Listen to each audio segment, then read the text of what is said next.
Welcome back to the channel, everybody. You're watching The Real Freddy G, and today I'm teaching you two different pasta sauces, Cacio e Pepe and pasta Arrabbiata. Enjoy the video.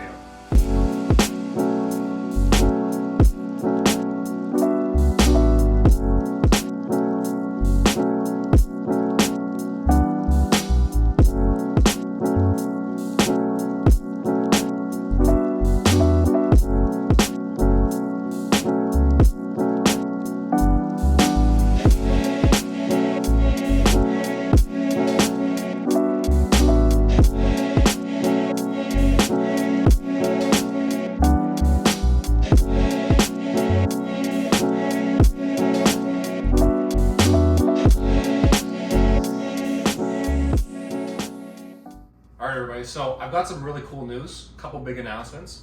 We actually just hit 100 subscribers on the channel, which is amazing, right? So obviously next milestone 1,000, and thank you for all those who have subscribed.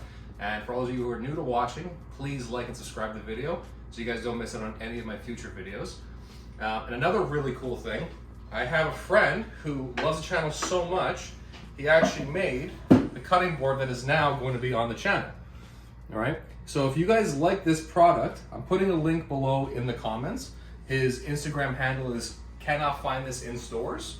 His name is Chris Nagaha, and he is obviously amazing at what he does. So I'll be using this in every one of my videos. And again, link in the comments, and that's going to be sending you to his Instagram page. If you guys like that, DM him for any commissions you guys might want. He does a whole slew of different products. On today's video, we're going to be making Cacio e Pepe and Arrabbiata sauce. So these are two very basic pasta sauces. You know, there's a lot that goes into them, but again, ingredients in terms of what you need in your pantry and your fridge is very little. And it's obviously going to take a little bit of practice, but once you guys figure them out, they're great sauces to have. So our Cacio e Pepe, you know, 3-4 ingredients in it. And then, you know, you have your Arrabbiata sauce, which is basically a classic tomato sauce, but with the addition of chilies. Arrabbiata meaning angry. You know, the anger just comes from that spice in it. And as you guys enjoy the video, and I'll see you afterwards. Bye. So to start the sauce off, we're gonna go with half a white onion and 3 cloves of garlic. And I know some of you are gonna get mad at me and say that you want more than 3 cloves, but I think 3 cloves is more than enough for this recipe. Otherwise, you're just tasting garlic and not really anything else. And the garlic, I'm just gonna chunk up. And the other reason I'm cutting the garlic a little bit bigger is that I don't want the garlic burning. You're gonna get that really sour, bitter taste out of it, and it's not very nice. So in the pot, we're gonna go with a little bit of olive oil just to get it started. Throw our onions in. The pot is not super hot right now. We don't want anything burning. So this is just gonna gently cook it as we get all of the rest of the ingredients going. So make sure we give this a good stir, get the oil over everything. So at this point now, I'm going to add in our butter. We've got about a 1/4 cup of butter going in. And then I'm also going to add in our spices. We've got oregano, just dried, and then our red chili flakes. So you can use fresh oregano here, but I'm just using the dry one because I think it works better with this sauce. Okay, so I've got the onions as cooked as I want them to be before I add the tomatoes. They're basically completely see-through. The butter is melted. The oregano and the chili flakes have melded with everything else that's in here. So now we're going to add in the canned tomatoes. So the tomatoes I'm using today are San Marzanos, so it's the best to use in this. And we're going to let this stew for about 10 minutes or so. So I really want all those flavors to start to get to know each other in here. And then once that's done, we're going to add in our last finishing touches and then blend the whole thing. What we're making today is called an Arrabbiata. So Arrabbiata is an angry sauce, and the anger is just the spiciness of it. So I'm using these long red chilies here. So I'm just gonna chop this up relatively rough, just like the rest of the vegetables. So I'm gonna use 2 of them in here right now. I'm gonna save the 3rd one for garnish. And then once that's all soft, we're gonna blend it up and then add the basil at the very end, just to perfume the whole sauce. Okay, so our tomato sauce is ready to go. The chilies have softened up. Tomatoes have broken down, as you can see here. So I'm gonna take this off the heat now. And what we're going to do is we're going to blitz the whole thing together.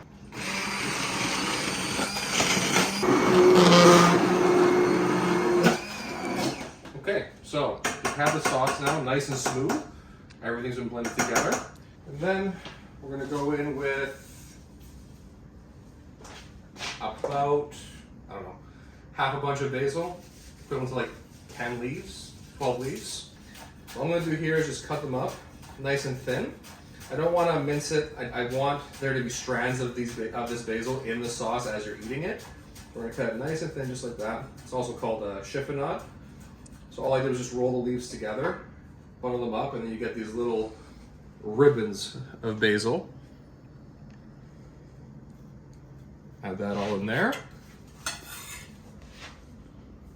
I'm gonna go in with probably about a tablespoon of balsamic vinegar here. Okay, so the sauce is all done now. We've got all the ingredients in. I'm gonna put this aside and we're gonna start on our second sauce, the Cacio e Pepe sauce.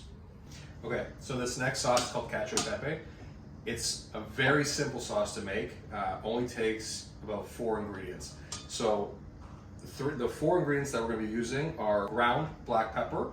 We're using 2 different cheeses here. You can obviously go with one or the other. I like using both. This one here is Pecorino Romano, and this one is Grana Padano Parmesan. So those are the 3 ingredients here, and the 4th ingredient is just pasta water. So when you're boiling your pasta and you start seeing it getting cloudy, that's just the starch releasing from the pasta. So we're gonna reserve some of that water and use that in the actual final cooking process. For the cheese, I'm gonna use the microplane here. You can use a grater, but the microplane gets a lot more of a finer shred on things. As you can see how nice and fine it's coming out. That's what we want. Okay, so we're gonna boil the pasta off now. I'm using spaghetti here. You can use another like long shaped pasta like linguine or fettuccine. And throw it in. Make sure we spread the noodles out. All right. Okay, so I've given this about 4 or 5 minutes to cook. All right. I'm gonna reserve some of this pasta water here. So it's gonna take, like I said, about 2 cups worth. So let's take this off. We'll strain it now. So we're gonna do the Cacio e Pepe sauce right now. So I've got the pan on high heat, but we're gonna add in that starch water from earlier. And then we're gonna put in that black pepper.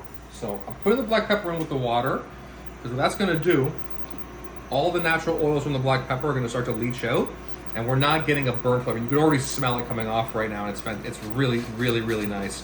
So, water's starting to boil. We're gonna add in our pasta.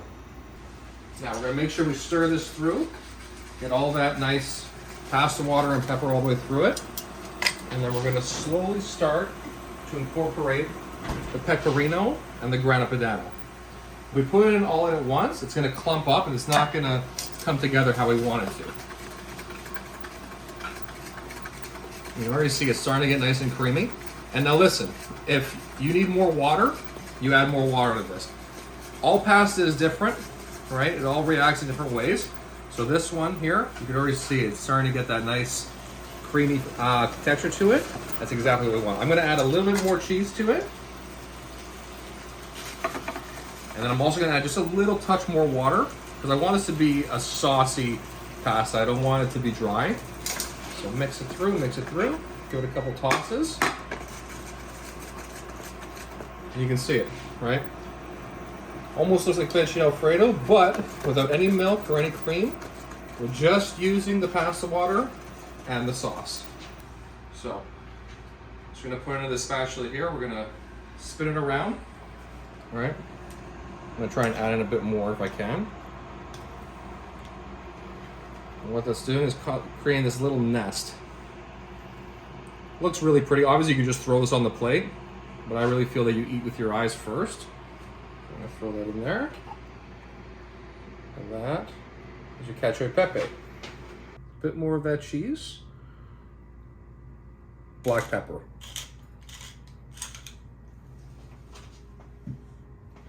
And that right there is one of the simplest sauces you can put together. Cacio e Pepe. Like I said, 3-4 ingredients is all you need, right? But it's all about technique. If you know how to amalgamate that sauce with that cheese and that pasta all together, you get this beautiful, simple dish that has just an amazing flavor profile. So the second sauce now is again that Arrabbiata sauce that we made earlier. So I'm gonna put about a ladle and a half of this in. As soon as that's boiling, I'm gonna add in our spaghetti. Immediately start mixing it up. Okay, Pasta's ready now. It's been heated all the way through. I'm gonna take this off the heat. Now we're gonna do another little fancy plating trick. So with these very thin tongs, I'm gonna pull all the pasta off to the side. I'm gonna keep on twisting it and twisting it. Now what that's doing is, as you can see, it's creating this long tube of pasta, like that, all right? Made a bit of a mess there, it's okay. All we're gonna do is just spin it across, and that looks beautiful. So, to finish up this one, we're gonna hit it with just a little bit of that grana padano and pecorino. We're gonna go with a little sprig of basil on top, just to complement what's already in the sauce. And then, I'm gonna give just a little chop of chili. Just put a couple little pieces in and around, just to remind everybody what this sauce is made of, and to obviously add a little bit of color. And that right there is your Arrabbiata spaghetti pasta. Okay guys, so that's it. These are the two basic pasta sauces I want to teach you today. Let's try the Cacio e Pepe here. You already see that it's nice and creamy from that, the pasta water and the pecorino. Fantastic. If you're a big fan of black pepper, this is the dish for you. It's not super spicy black pepper because the way we cooked it with the pasta water, it mellows it out a little bit, and then obviously with all the the fat from the pecorino and the grana padano, it mellows it out, and you get this nice creamy, slightly spicy sauce. But it's just simplicity at its best. So let's go on to the Arrabbiata here. Take a little bit off the end and get a bit of that basil and the chili garnish.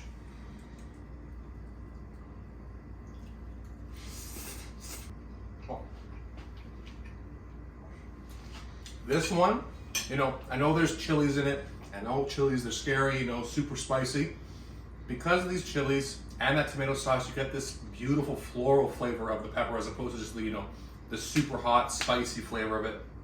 Obviously there's the heat there, but it just complements the tomato sauce so well. And when you have the garnishes of the the pecorino and the parmesan and the chilies and the basil, it's just this very sweet, floral, herby flavor to this pasta. Again, super simple. You saw that sauce. You can make a bunch of that ahead of time.